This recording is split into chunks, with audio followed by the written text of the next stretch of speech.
Welcome to the Silverthorne Signal. I'm Ryan Highlands, Town Manager for the town of Silverthorne, and I'm joined today by Mayor Bruce Butler. Good afternoon, Ryan. Thanks for being here. It is the afternoon of February 8th. Which will also be known as the day after the Broncos won the Super Bowl. Right, and then the next day will be 2 days after the Broncos won the Super Bowl and Exactly. henceforth. We wanted to go over just a few items. We did a wrap-up of the year in December. We are now into 2016 and wanted to talk a little bit about some of the things that Council addressed in January. And so I think before we do that, the first thing that's coming up, we have an election coming up, and we have a ballot that's been established. We have folks running, so maybe fill everybody in on what's coming up there. Yes, Silverthorne's very fortunate again to have a good group of people who wish to serve the town council. The ballot has been set, and that will be the first Tuesday in April will be election day. And the candidates on the ballot are Robert Kieber, Russell Camp, Tom Marmons, Joanne Nadelin, and Tanya Shattuck. And there will be an opportunity to vote for 4 of the 5. And for folks that are interested in hearing from those candidates, obviously in short order here we will have all of their bios on our website, so folks can go look at their information. And then on February 29th at 6:30 here at Town Hall, we will have the candidate forum, as we do with every election. Yep. Roman Moore moderates that event, and we do have Channel 10 in attendance, so if you can't make it on the 29th, we will be broadcasting that on Channel 10, and it'll also be available on the web as well. So encourage people to get to know those candidates, and certainly encourage them to show up and vote. And that'll be an exciting night because a lot of these candidates are already involved with the town in some capacity, either currently serving on town council or on the planning commission or on some of our other citizen advisory committees. So it's a good group of people, and it's a great opportunity to learn a little bit more about how they would like to serve the citizens of Silverthorne. Certainly. So going back to items, we had 2 meetings in January. Council addressed a variety of items. One of the things that we talked about in a work session and then also was adopted via resolution was the Arts and Culture Strategic Plan. And so I know we're all excited about working through that plan. That is available on our website. And one of the first goals is to establish a advisory board. We have a lot of great advisory boards, and we'll be continuing that model. And it's really kind of the first, it's our first arts and culture plan. A lot of these other plans we were updating, but this was the first time we had addressed kind of in a more intensive way arts and culture in Silverthorne. Well, and it's very exciting too, because over the past 2 years, we've been working on a number of strategic plans, from the comprehensive plan, which more or less outlines the development of the commercial areas of town, and then the parks, trails, and open space master plan. And all of these plans in the past were kind of off on their own, and now we're seeing all these plans really starting to fit together and overlay and complement one another. And the arts plan is just one of the latest in that legacy, and it's very exciting. And it's very exciting too as we plan on starting to construct the new Lake Dillon Theater in the town of Silverthorne, and that's certainly a big component of what we want to do with our arts and culture strategic plan. But it really goes beyond that and tries to look at other ways to bring some compelling, dynamic things to town. Yeah, and you mentioned the overlap. The Arts and Culture Strategic Plan very much has at its core placemaking and what it feels like to be in a certain place. So it overlaps with planning. It speaks specifically to economic development, because obviously arts and culture are one of the top ways that you see cities driving their economies now. People are very interested in those services. So it's a great plan adopted by council, and we'll start to implement that and encourage folks to check the website out and take a read through there. That's a good deal for us. We talked a little bit back in December about some of the work that had gone on with the town core and some zoning conversations. We've taken some actions council has on moving forward with looking at different uses. Really, I think for February coming up, we're getting into rezoning discussions, and I think you've got some information on that. Well, that's true. We're council's in the process of setting the new town core zone district, and we had the first reading of that in the last meeting, and we'll have the second reading of that in the Wednesday meeting this week. And that's again following up on the comprehensive plan, where there was the visioning of uses and how things would look in that area, and this is starting that process of setting that zone district in place and conforming the uses to the comprehensive plan, which will then be followed up by the actual zoning ordinance. And that's something that's very important. We've been very, very, very grateful to all of the business and landowners that have come out to a number of open houses and given us their feedback. And we very much want to see our current businesses do well and succeed. And we also want to set the stage for the future of the town. And I believe that those are two very compatible goals. And so we really, really appreciate the dialogue and the input that we've gotten from existing landowners and existing businesses. And we hope that all of this really works together to complement all of the uses and all of the great businesses we have in town. Yeah, and so a lot of those conversations culminate in some public hearings that are coming up on the rezoning. You mentioned we have the second reading of the use schedule, which is kind of a introductory piece that you need to do before you get into the rezoning. But why don't you share the dates on the rezoning for folks? That's right, and this did appear in today's Summit Daily, the Monday, February 8th, 2016 Summit Daily. But the actual zoning ordinance will be in front of the Planning Commission on February 16th, 2016, and that meeting starts at 6 p.m. And then before the Silverthorne Town Council on February 24th, 2016 and March 9th, 2016.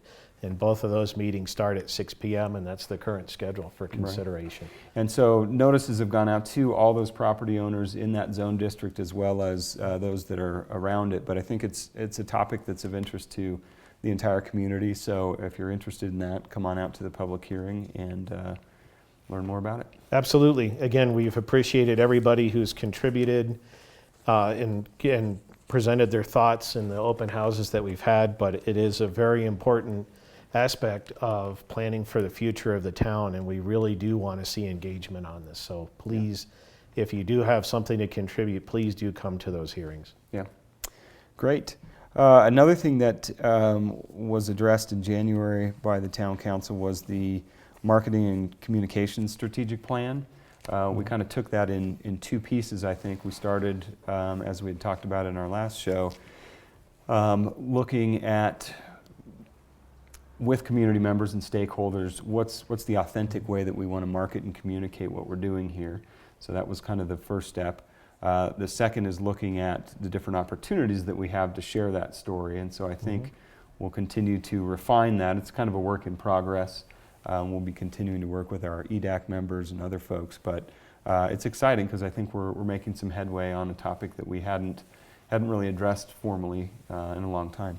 That's correct, and it was also very exciting to see so many members of the community come out and volunteer their time as we started this process and really commit a day when they had other things to do or had other businesses to run. And we're very, very grateful for the level of excitement and engagement that we're seeing from not only our Economic Development Advisory Committee, but from the business community and from citizens in general. And it's very important to start to tell the story of what's happening in this town and what a great place it is to live and work. And I think people will see over time, there won't be the funds aren't there to do a giant campaign. The mayor had joked that maybe we could get Peyton Manning to say Silverthorne instead of Omaha, but that wasn't in the budget. Right. So, but over time people will start seeing some different things and existing resources that we have, like pastimes for our recreation patrons, they'll start seeing some tweaks and different things to match up with that new program. So that was exciting. Sport joint meeting, the sport committee, that is the Silverthorne Parks, Open Space, Recreation and Trails Group. Yep. And so that's a volunteer committee that we work with. And each year town council meets with each of their volunteer boards to kind of catch up and learn about what they accomplished and what they're looking for in the new year. So we did that with sport in January. Mm-hmm. Yeah, and it's a great committee. It's been very stable for a number of years with a lot of really dedicated citizens, although they do look for people that have come to town and have an interest in those topics as well. But they've created a lot of interesting things that sometimes we weren't really sure how they were going to be received. And I know one of them last year was the Osprey Days, and that ended up being a wildly successful event. Yeah. And I think it even surprised the sport committee, but that's something that we definitely want to build on, and certainly had tremendous amount of interest from all people across all ages, not just kids that are 72. Yeah, and so it was really exciting to see that. Yeah, that was a great event. So I think we don't have time to go through all of their accomplishments or goals, but maybe we can kind of cherry pick a few of them just to give a sense of what they'll be working on. So I know obviously the Blue River Trail and new segments, existing segments, improvements to signage, all of those kinds of things they work on. Sidewalks in the town core is something on their radar, and I think we'll have an opportunity with some of those projects to work with the sport committee. Yeah, and I know they're very interested in making Silverthorne more walkable and also bike friendly, and that's something they put a lot of time and effort into.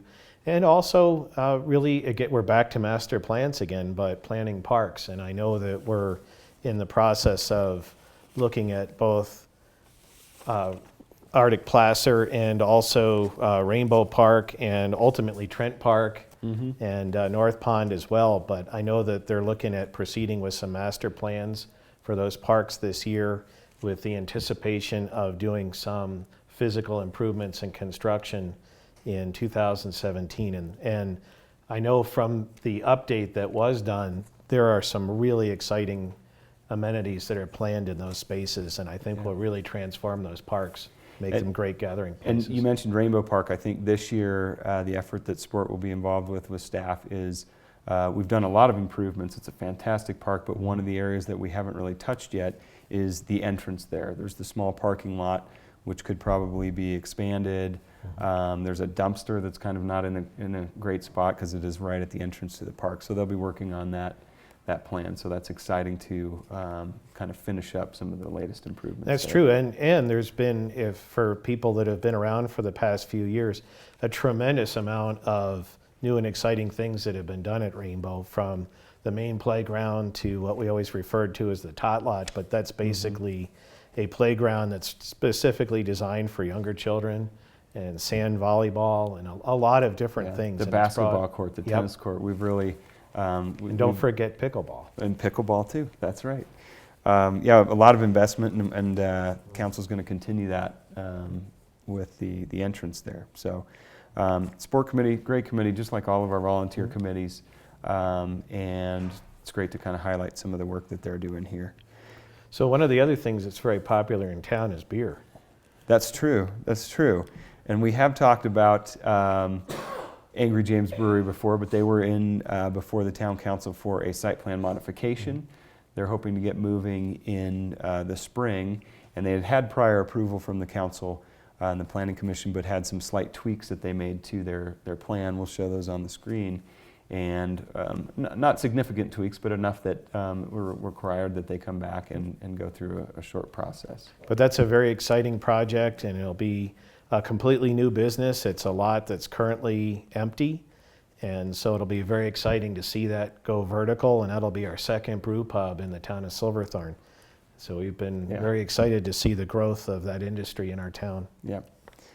So that was approved, and then we had the Breckenridge Commercial Laundry came back in for a site plan modification, just adding a little bit more office space. And we should mention, I guess, both of those businesses were recipients of our small business grant program funds. And so we're excited to see both those moving forward. Yeah, and it's also very, very representative of the diversity of businesses that we have in town, and the fact that I think we can very successfully move forward with the development of a more pedestrian-oriented downtown, but still very much embrace the blue-collar backbone that we've had here for years, and is really part and parcel of the service industry in the county and provides a lot of good jobs as well. Yep. So those were some of the things that were addressed at council meetings in January. We'll take a quick break, and then when we come back, we'll look forward to some events that are going on in February.